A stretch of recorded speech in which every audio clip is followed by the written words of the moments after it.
Lord Pearson has been a vocal critic of the Islamic ideology, and he's repeatedly used his seat in the House of Lords to question the government on their reluctance to tackle the social and the political issues surrounding the religion. He is a life peer who entered the UK Parliament's House of Lords for his anti-corruption stance against the insurance industry. He's done extensive work campaigning and fundraising for people with learning difficulties, and he's the co-founder of a pro-free trade think tank. Following the exposure of another Rotherham-scale grooming gang scandal, he took the opportunity to once again question the government on what they intend to do about the problem of Muslim grooming gangs. And he wanted to ask them if we are even allowed to talk about Islam in the UK. These girls are usually raped several times a day.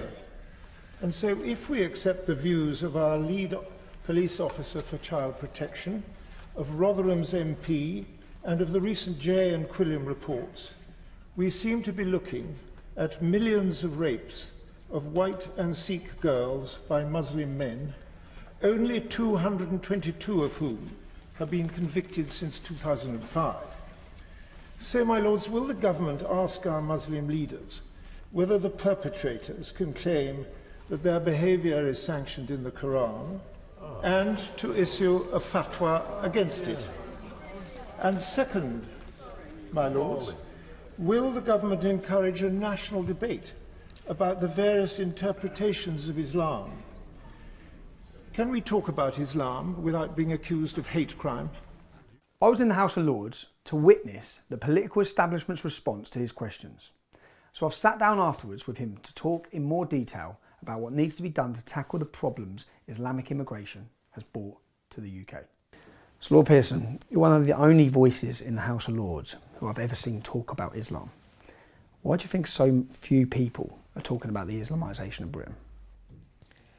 Well, remember, the House of Lords, is a very Europhile place, but of course it's also a very Islamophile place.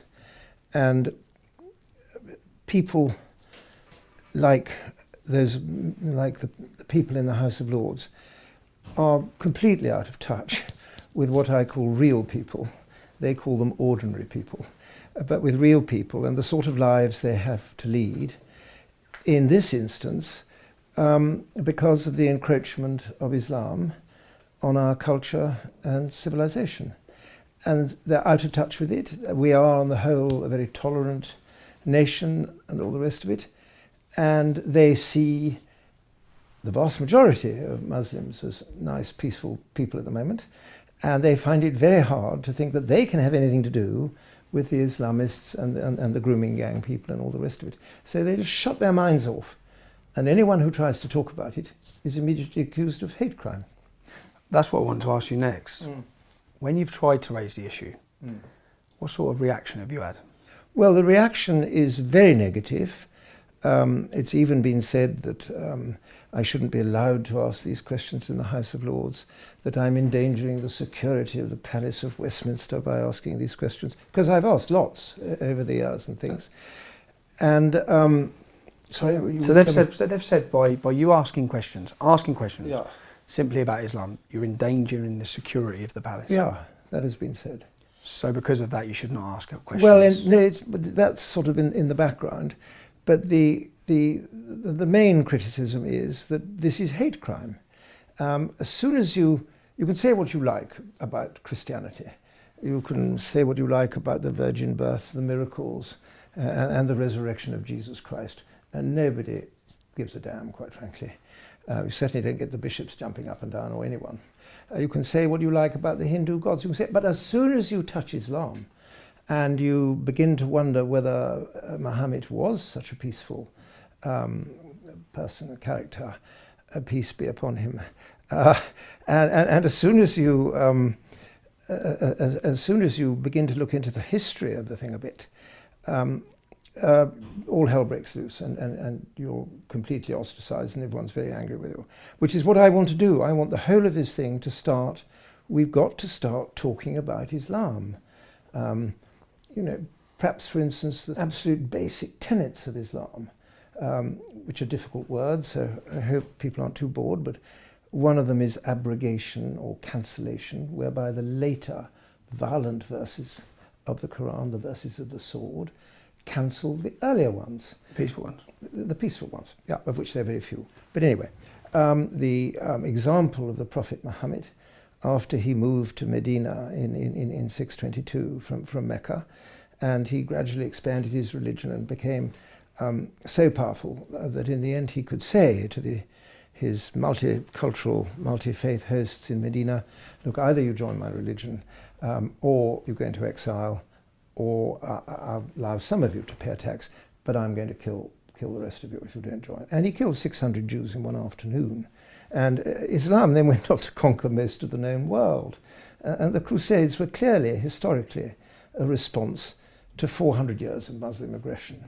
And yet we're told that this is a religion of peace. I don't know, is it? But let's talk about it. So do you think it's a lack of knowledge on behalf of people within the establishment? Yeah. Or do you think they're aware of the problem, but they don't know how to deal with it? It is so obvious to them that Islam must be a religion of peace that they are not prepared to look at whether it might not be, or whether at least the jihadists and the terrorists and the grooming gang people can use what is in the Quran, which is why I asked for a conference on the interpretation of the Quran.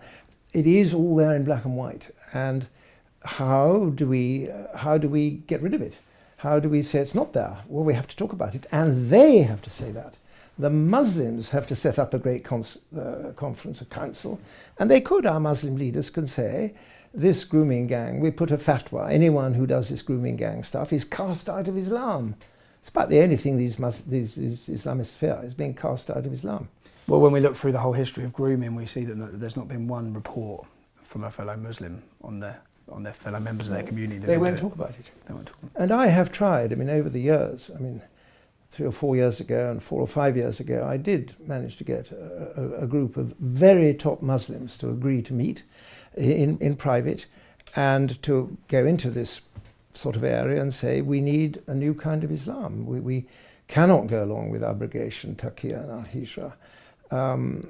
And we're going to change it.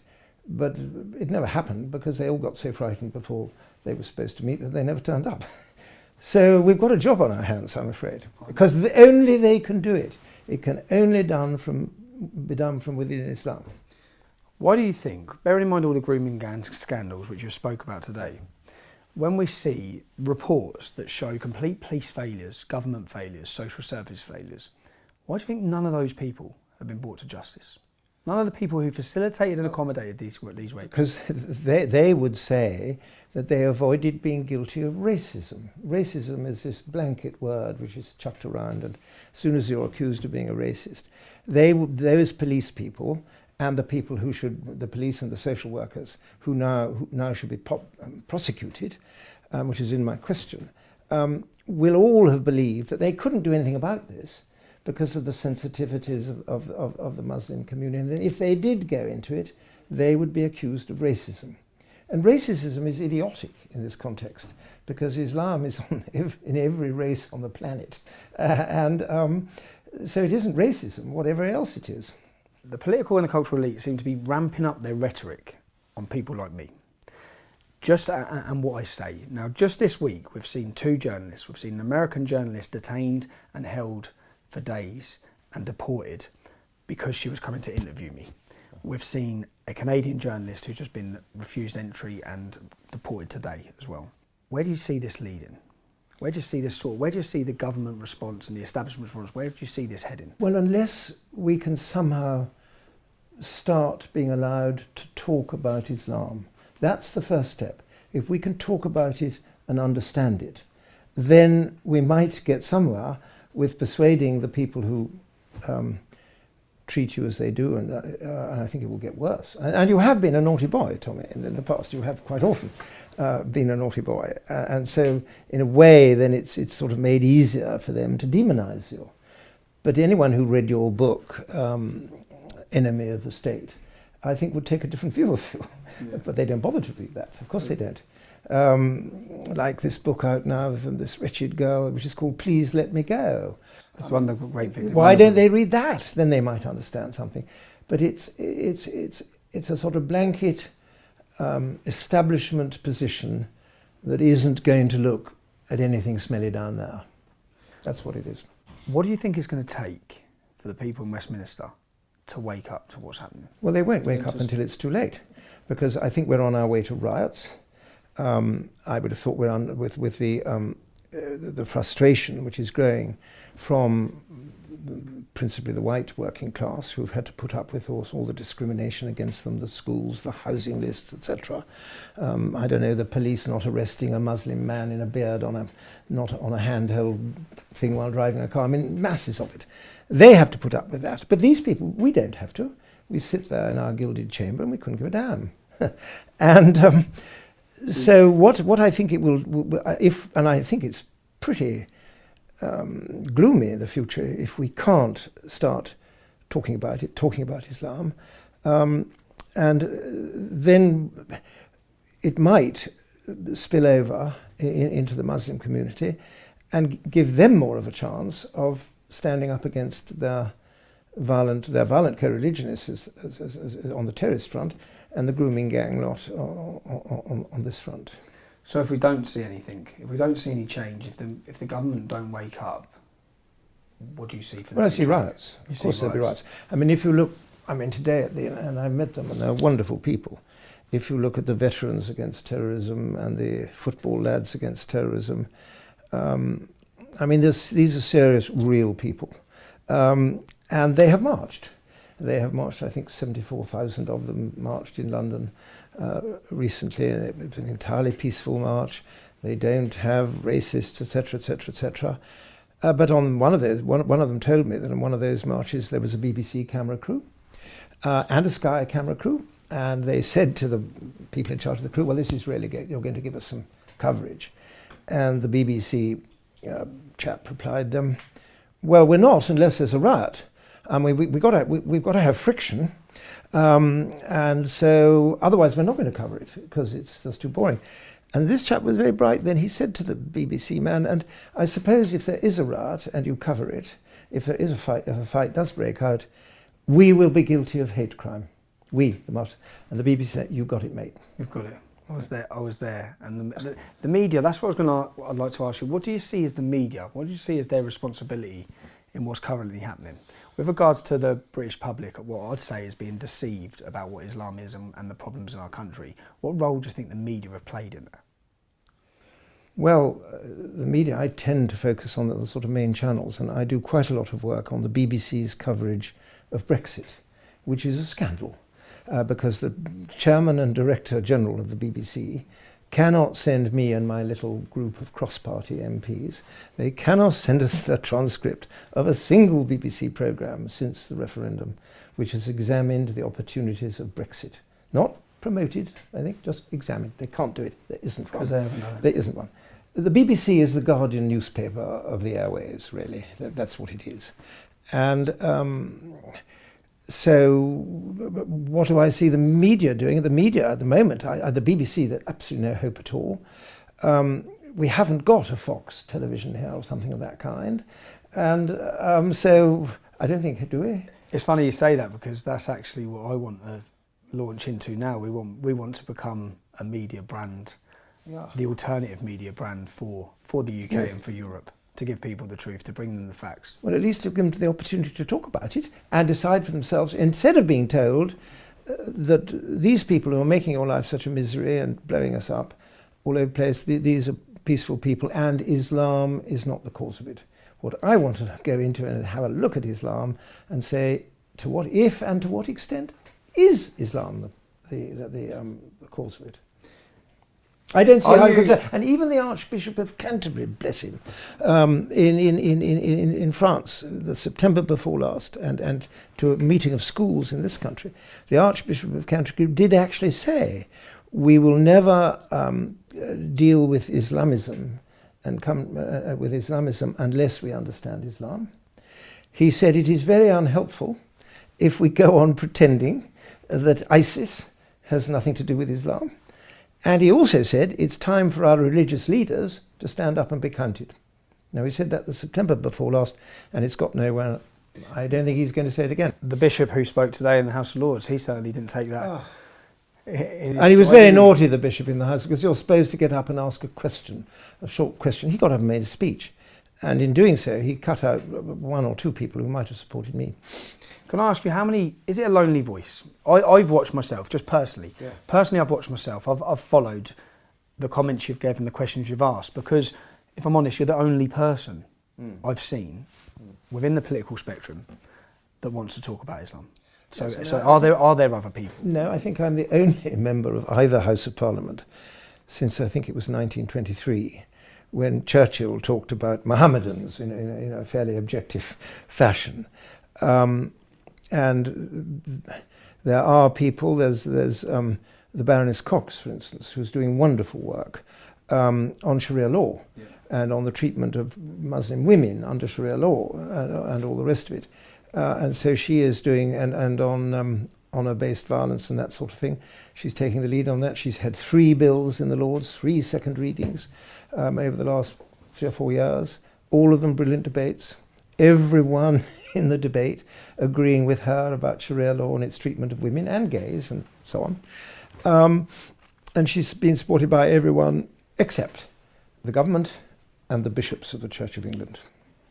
Okay. Well, and why do you think that is? Because what I've been telling you, because they just cannot bring themselves to dare to look at what this thing might really be. Because they won't know what to do with it. They wouldn't know what to do with it, no. And if they accept the reality of what we know. Well, yes, I mean, they'd have to do all sorts of things. I think first of all, you'd have to begin to learn what's going on in our mosques, the sermons. I mean, I personally would require every sermon to be made in English so that we could understand it. I would think we should be told, or we should be able to find out what is going on in our madrasas.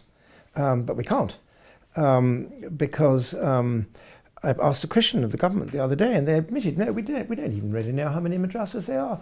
We certainly don't know what's going on in them, and what's more, we couldn't care less. I've got a written answer to that effect. I mean, not quite in that language, but that's where we are. Which, when we had 4 successful terrorist attacks last year and 12 prevented, Right. when we had 4 successful terrorist attacks and 12 prevented, that is criminal. It's criminal that our government not willing to. And of course, the madrasas are where the whole thing is being fermented for the, whatever it is, 40% of Muslims in this country are under the age of 15, against 6 or 7% of us.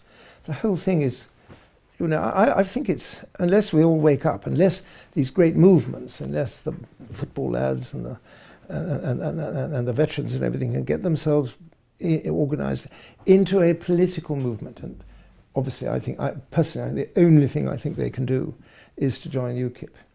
Because UKIP is the only political party that will take this on in any way at all.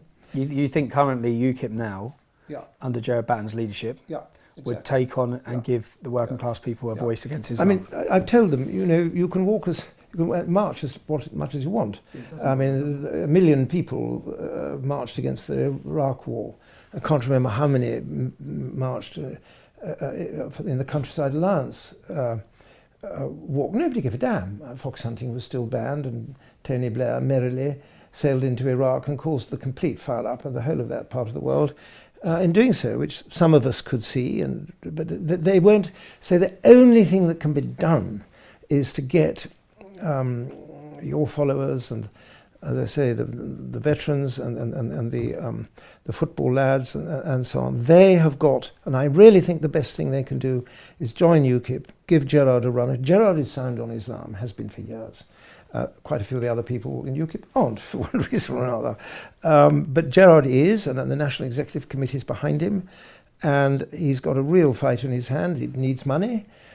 If these people can change, and these are real people. This should be a movement of real people funneled through a political party, because only these people, the lot you were looking at, and the House of Commons and David Cameron and all that lot and Theresa May, they're not going to do anything about this until they fear they might lose their seats. They need to be replaced. So if we look across Europe, if we look at just what happened in Italy with the elections, if we look to Austria, if we look to Sweden, wherever we look, the fastest growing political parties in every country are the anti-Islam political parties. And anti-EU. And anti-EU. Yeah, it goes together. Now in Britain, we don't have one. But you believe that under Gerard Batten's leadership, UKIP could become that choice for the people. I do. I know him. I've known him for many years. UKIP is not for sheep. UKIP is for individuals and people. So obviously it has its difficulties, and after all, I posed as leader of it in the 2010 election, so I know a bit about it. But they are, the real people out there, the real salt of the earth, are still members of UKIP. And if it can get, and if you look at I don't know, I think they're supposed to be 1 million followers, are there, of the football lads and the veterans and other people there. Now that's the sort of thing we need to get into UKIP, and then we can change things. Then we can say, we're not going to go on with this. We're not being allowed free speech on this. That's one of the points I want to make. I believe completely Britain is primed for a UKIP led by someone who's going to take on Islam. Britain's ready, but I don't think people within the party realise that. I think Gerard's always been sound. I mean, Nigel was always a bit windy about Islam, quite frankly, and the others, Bolton, who cares? But Nigel had a great, he wanted to focus on one job, which was to get us out of the EU, and that he did brilliantly. Yeah. He deserves a dukedom and I don't know, half the domains of Europe for his person. He's done incredibly well. But Gerard is the man on Islam. In Islam, it gives me a bit of hope hearing that. Yeah, well, I believe so. Well, tell me what else there is. No. Who else? I'd like to talk to Gerard. And something I see as currently dangerous. So they've got to join. They've got to sign up and pay their subscriptions, and UKIP will have the money and all the rest of it. Because there'll be a leadership vote coming up soon for UKIP. Well, he's there for whatever it was, 90 days. But if Gerard has got enough money in and got enough members in, I don't think anyone will dare to challenge him. And if they do, he'll win. Hopefully. Because he can, he will. Yeah. If he doesn't, I don't know, Tommy, go and start your own party, but I tell you, it's an expensive business. No, I know. It takes millions and millions to build up a brand image. I looked at changing UKIP's name in 2010, and it was going to cost 22 million then. So, and I'm very glad we didn't. And something I see as dangerous is the attack on free speech in the UK. So this last weekend, when a couple tried to fly into the UK, we had Martin Sellner and Brittany Pettibone. Martin Sellner was due to speak at Speaker's Corner. He was stopped and prevented from coming in. Brittany Pettibone was coming to interview me. The reason she was not allowed in to our country, they were held in a detention centre, put in prison for 3 days and deported. We're seeing this growing and growing and growing. Anyone who has a political opinion or voices their concerns of Islam seem to be getting the full weight of the state. We've just seen, again, 2 days ago, we've seen Lauren Southern, who's a Canadian journalist, and the reason they gave her why she's now banned from the UK was the installation of blasphemy laws, medieval blasphemy laws, because she criticises Islam. Where do you see that taking us? Where do you see that? Well, it's taking us down the road to fascism, clearly, because it's one of the hallmarks of fascism. And we've been doing this in the Lords too. It seems that the Crown Prosecution Service has abrogated to itself powers of arrest under hate crime, which are not actually supported in statute. And Lord Vincent, who's a colleague of mine, he raised this in an oral question in the Lords on the 5th of December last year, and the government was, shilly-shallying around and avoiding the question. So I got up and simply said, could they be absolutely precise? Could they assure us that a Christian preacher who was preaching the divinity of Christ and as superior to any other religion, and that Jesus was the only Son of the one true God. I said, if someone gets on there, can the minister guarantee that he won't be arrested for hate crime? She refused to answer the question. Because she can't, because under the new hate crime laws, if someone feels offended... My question today could well be hate crime outside, but I spoke under privilege in the laws. They can't arrest me for what I said in there. They can arrest me for what I say here. And I don't care if they do. It should, rather prove one's point. For me, it's interesting to hear that they're warning you about raising questions or speaking about Islam because they believe you'll put the palace in danger. So it's that seems to be the common theme, whether it be the grooming gangs, whether it be and victimise and really be unkind and brutal and racist towards our peaceful, mild Muslim friends, who they see wandering around, all being peaceful and so on, praying at the mosque, but they don't seem to. In Islam, we're dealing with something vibrant and alive. Just look at the mosques on a Friday. Look at Church of England on a Sunday. I mean, come on. We should see that this thing's coming. It means business. I agree. Scary times ahead. Dark times ahead. But thanks. Not at all. Thank you very much, Tommy. Be good, huh? I'll be good, I will. Make sure that goes on. Be good. You're not to be naughty anymore. Because I'm saying, yes, Tommy was a bit of a naughty boy, but now he's going straight and he's right. And that's what, I just want to say a personal thank you to every single person who supported me. I couldn't bring you these videos without your support. We have no big funders, no big donators. So this is literally by you, for you. So I want to say a personal thank you. And if anyone else wants to keep up to date with what we're doing, we've got plenty of exciting things coming up now. I've gone independent. You can do so at tommyrobinson.online. Thank you.